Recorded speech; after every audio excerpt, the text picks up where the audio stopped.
হে, আসসালামু আলাইকুম সবাইকে।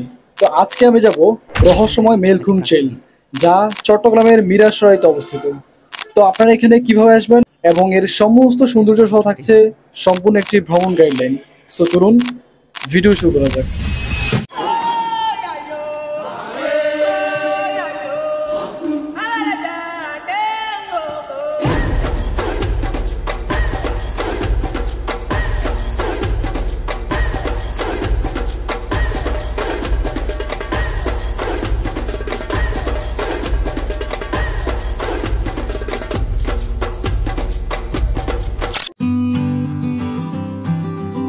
মেলঘুম ট্রেল যাওয়ার জন্য আমরা প্রথমে চলে আসলাম সোনাপাহাড় বাজারে।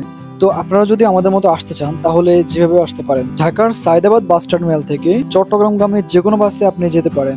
সেক্ষেত্রে বাস থেকে আপনাকে সরাসরি নামতে হবে সোনাপাহাড় বাজারে। এই জায়গাটা খুব বেশি একটা পরিচিত নয় এখনো, তাই আগে থেকে বাসের সুপারভাইজারের সাথে কথা বলে রাখবেন। নন এসি বাসে বাস ভাড়া পড়বে 500 থেকে 700 টাকার মধ্যে।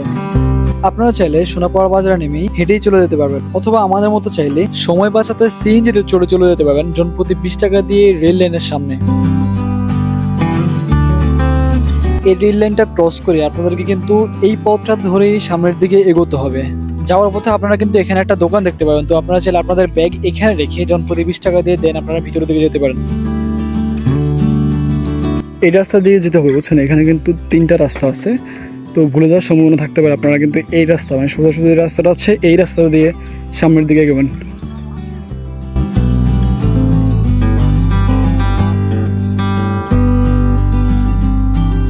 প্রথমবারের মতো আমরা চলে এসেছি অ্যামাজনের জঙ্গলে। চারপাশে জঙ্গলে ঘেরা, মাঝখান দিয়ে আমরা যাচ্ছি। আপনারা দেখতে পাচ্ছেন আমাদের সাথে আছে উজ্জ্বল দাদা।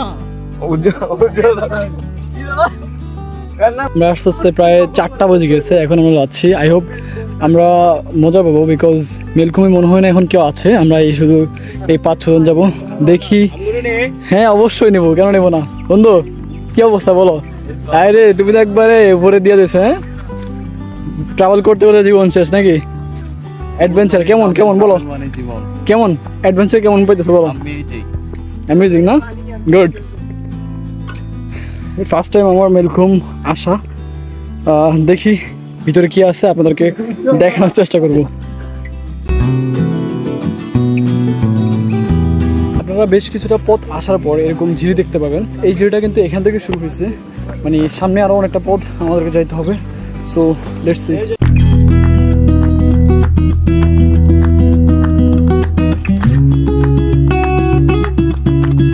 এই পথ ধরে মেলঘুম যাওয়ার পথে আপনাদের মনে হবে প্রকৃতি আমাদের জীবনের এক অবিচ্ছেদ্য অংশ। সবুজ গাছপালা, আকাশের রং বদল, পাখির ডাক, ঝিরির বয়ে চলা জল, এই সবকিছু যেন আপনাদের মনে অন্যরকম প্রশান্তি এনে দিবে।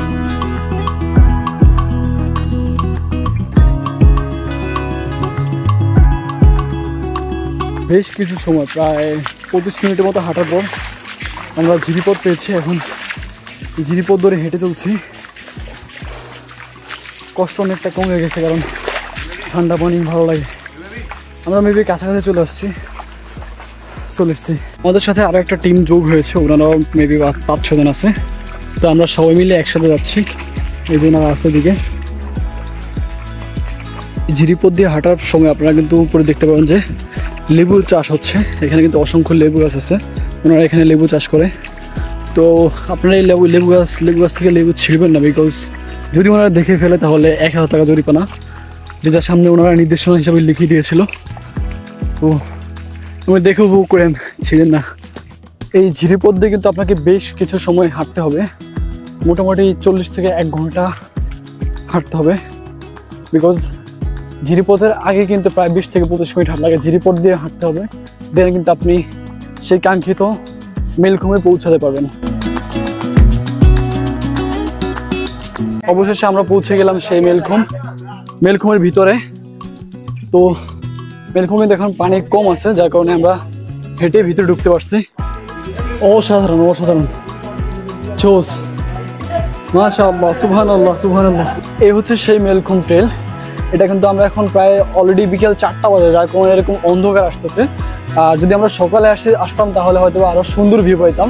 তো আপনারা যারা আসবেন তারা অবশ্যই সকালে আসবেন, সকালে আসার চেষ্টা করবেন, না হয় কিন্তু এরকম অন্ধকারে আসতে হবে। তবে এখন কিন্তু ভিউটা অসাধারণ আসতেছে, খুবই যে খারাপ আসতেছে বিষয়টা তা না, অসম্ভব সুন্দর একটা জায়গা, আপনারা চাইলে আসতে পারেন। যদিও এখন ভিডিও ফুটেজ শ্যাডো আসতেছে, তারপরেও কিন্তু এই জায়গাটা খুবই সুন্দর। আর আমরা যেহেতু এখন বিকেলে আসছে, যার কারণে হচ্ছে পানি খুবই কম আর হচ্ছে অন্ধকারাচ্ছন্ন, এই জন্য ভিডিও ফুটেজ হয়তো অতটা ভালো আসবে না, তারপরেও কিন্তু খুবই সুন্দর আসতেছে আমার মনে হচ্ছে। আর আমার চোখে মানে আমার নিজের চোখে কিন্তু জায়গাটাকে খুব সুন্দর লাগতেছে। কিন্তু বাইরে অনেক রোদ, কিন্তু হচ্ছে এটার ভিতরে তেমন একটা আলো পৌঁছায় না, তবে সকালে সূর্যের আলোর রোশনি পৌঁছায়। আমি যদি আপনাদেরকে একটু দেখাই, এই দেখেন কিন্তু উপরে কিন্তু অনেক রোদ, কিন্তু এর ভিতরে আলো একদমই পৌঁছাচ্ছে না, কারণ হচ্ছে এখন বিকেল হয়ে গেছে তো, আর বিকেলের আলো তেমনটা এখানে পৌঁছায় না, সকালের আলো খুব ভালো মতো পৌঁছায়। আমরা কিন্তু মোটামুটি অনেকক্ষণ এর ভিতরে আছি। তো আপনারা যদি বান্দরবনের দেবতাখুমের আসল সৌন্দর্য, যেটা আপনার মতো অনেকে যাইতে পারেন না সময়ের জন্য বা অনেক কারণে যাওয়া হয় না, তো আপনারা চাইলে তারা কিন্তু এখানে আসতে পারেন, কারণ এটাকে অনেকে মজা করে হয়তো বা বলে যে গরিবের দেবতাখুম, কিন্তু আসলে অনেকটা দেবতাখুমের ফিল দেয়, পুরোপুরি দেবতাখুম না হলেও দেবতাখুমের ফিল দেয়, কারণ দেবতাখুম কিন্তু তারা অনেক চওড়া দুই পাশ, কিন্তু আর এটা হচ্ছে মানে দুই পাশ কিন্তু অনেক ছোট।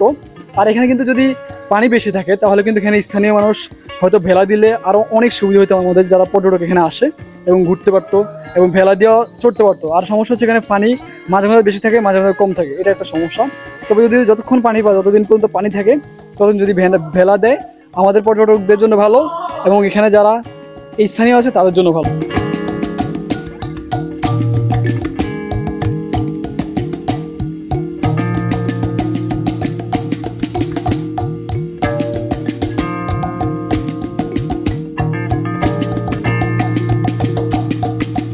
এখানে আপনারা যারা পর্যটক আসেন তাদের উদ্দেশ্যে আমার একটা রিকোয়েস্ট থাকবে, সেটা হচ্ছে আপনারা যারা এখানে আসেন তারা পানির বোতল নিয়ে আসেন, ঠিক আছে, কিন্তু পানিটা শেষ হলে, পানিটা পান করা শেষ হলে আপনারা কিন্তু বোতলটা এখানে ফেলে যান, এটা কিন্তু একদমই উচিত না। এটা আমরা কিন্তু পর্যটকরাই এখানে আসি, তো এই পর্যটক এরিয়া, এই পর্যটক স্পটটা আমাদেরকে সংরক্ষিত এবং সুন্দর রাখার দায়িত্ব আমাদেরই। তো আপনারা যদি এরকম নোংরা করেন, এরকম অপরিষ্কারভাবে এরকম রাখেন, তাহলে কিন্তু জিনিসটা হচ্ছে না, কারণ আপনি চলে যাবেন ঠিকই, অন্য একজন এখানে আসতেছেন, এটা কিন্তু অনেক বাজে একটা পরিবেশ তৈরি করে। সো আপনারা যারা আসবেন আমার রিকোয়েস্ট থাকবে যে আপনারা প্রয়োজনে পানির বোতলটা এখান থেকে নিয়ে যাবেন, প্লিজ এখানে এটার ভিতরে ফেলে যাবেন না, কারণ এই জায়গাটার সৌন্দর্যটা নষ্ট হয়। তার সাথে আছে আমার বন্ধু মেহেদি, তো হচ্ছে সে এখন ছবি তোলার জন্য মনে হয় পোজ নিচ্ছে। বন্ধু কি অবস্থা বলো? এই তো আলহামদুলিল্লাহ ভালো। আসলে এই জায়গাটা এখানে যদি আপনি না আসেন না, তাহলে এই সৌন্দর্যটা আপনি বুঝবেন না।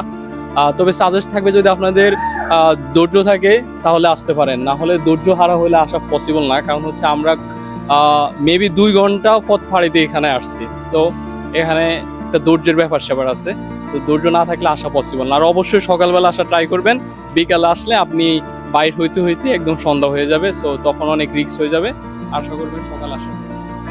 তো থ্যাংক ইউ সো মাচ আমার বন্ধুকে সে এত সুন্দর করে বলার জন্য। তো ভাই সুগত ভাই কি অবস্থা বলেন? এই তো আছি আলহামদুলিল্লাহ ভালো। কি অবস্থা আপনার ভাই? বলেন আপনার ট্যুরে এখানে আসা কেমন ফিলিংস? ভাই ফিলিংস তো আর আসলে বলে বোঝানো যাবে না, আসতে হবে, তার জন্য আপনাকে বেশি বেশি ঘুরতে হবে। আর মেলখুম যদি না আসেন, বিশেষ করে নুরুজ্জামান কাফি ভাইয়ের ভিডিও দেখে, তাহলে আপনি অনেক কিছুই মিস করবেন। কারণ নুরুজ্জামান ভাই মানে এমন একজন মানুষ যিনি আসলে যার সাথে ট্যুরে আসলে আপনারা যে কি পরিমাণ অসম্ভব মজা নিতে পারবেন তা আপনারা একটু ভিউ দেখালে বুঝতে পারবেন। থ্যাংক ইউ সো মাচ ভাইকে। ফার্স্ট অফ অল কথা, আমার নাম নুরুজ্জামান কাফি না, নুরুজ্জামান ভাই আমাকে নুরুজ্জামান কাফি মজা করে বলে। আর প্রফেশনাল ট্রাভেলার দেখবেন কীভাবে, বুঝবেন কীভাবে বলেন জানেন? সেটা হচ্ছে আপনার এই টি শার্ট দেখবেন, তাদের থাকে একটু ট্রাভেলিং টাইপের, যেমন হচ্ছে চলো বাংলাদেশ, দেখাই আমি ঘুরি বাংলাদেশ, আমি ঘুরি সারা বাংলাদেশ, অথচ সে কিন্তু সারা বাংলাদেশ ঘুরে না, তবে ট্রাই করতেছে ইনশাল্লাহ। আই হোপ সেও সারা বাংলাদেশ ঘুরবে, সাথে আমরাও ঘুরবো। মেলখুমে আসলে একটা যে সমস্যা, কেক আর ছবি তুলে দেবে, কেক আর ভিডিও করে দেবে, সেটাই নিয়ে সমস্যা। এই যে আমি ব্লগে শুট নিচ্ছি, ওরা নিজেদের রিলস বা টিকটক বা ফেসবুক রিলস, ইউটিউব শর্টসের জন্য ভিডিও নিচ্ছে। এই জায়গাটা দিয়ে ভিতরে যেতে পারবেন, জায়গাটা আরো অনেক দূর আছে ভিতরে এবং জায়গাটা আরো সুন্দর। আমরা এদিকে যাবো, অল্প একটু হয়তোবা ঘুরে দেন হচ্ছে ব্যাক করবো। ভাই পানি অসাধারণ ঠান্ডা, অসম্ভব ঠান্ডা। আর হচ্ছে এই জায়গাটা কিন্তু খুবই গভীর, এখানে যাইলে কিন্তু ডুবে যাওয়ার সম্ভাবনা আছে। আমি এখন ভিজবো না।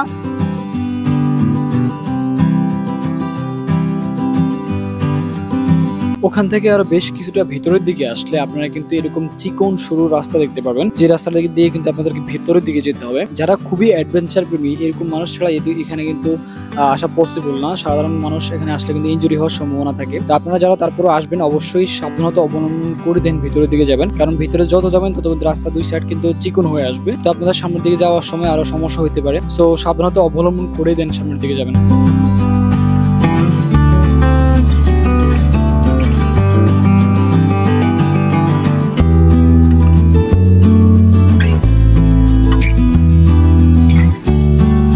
So I hope enjoy this video. যদি ভিডিওটা ভালো লাগে তাহলে অবশ্যই লাইক করবেন, কমেন্ট করবেন এন্ড সাবস্ক্রাইব করবেন। আমার এই ট্রাভেলিং ট্রিপের আজকে এটাই শেষ ভিডিও। আপনাদের আশা করি ভিডিওটা ভালো লেগেছে। যদি ভালো লাগে তাহলে অবশ্যই লাইক করবেন, কমেন্ট করবেন এন্ড সাবস্ক্রাইব করবেন। বুঝতে তো পারছেন চলে যাওয়ার সময় হয়ে গিয়েছে। আজকে যাচ্ছি না, দেখা হবে নতুন কোনো সময় নতুন কোনো ভিডিও নিয়ে। ততক্ষণ পর্যন্ত ভালো থাকুন, সুস্থ থাকুন। আল্লাহ হাফেজ।